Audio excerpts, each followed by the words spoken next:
In today's video, I will walk you through how to enable local files on Spotify.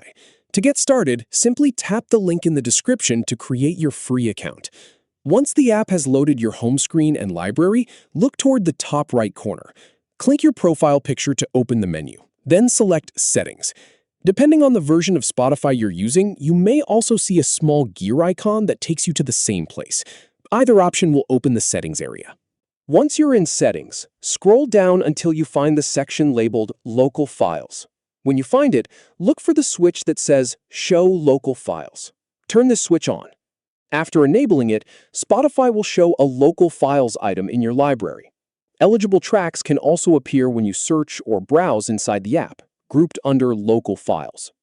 Spotify supports common audio formats, such as MP3 and M4A.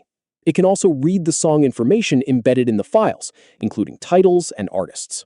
If a track does not appear, the file format may not be supported, or the metadata may be missing.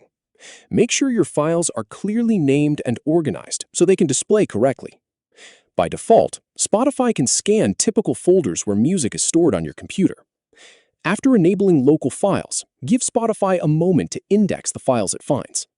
If you do not immediately see your songs, close and reopen your library to refresh the view. To quickly go over the process again, start from the Spotify desktop app and access Settings from your profile area or the gear icon, depending on the version you're using. Then scroll down until you find the Local Files section. From there, turn on the Show Local Files switch. Once the switch is enabled, Spotify will begin showing eligible audio files from your computer in the Local Files section of your library. You can then look for those tracks by browsing your library or searching within the app. If some files are missing, check that they are in a supported format and that the available song information is properly included.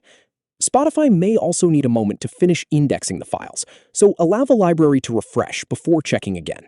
That's how to enable local files on Spotify. Thank you for watching.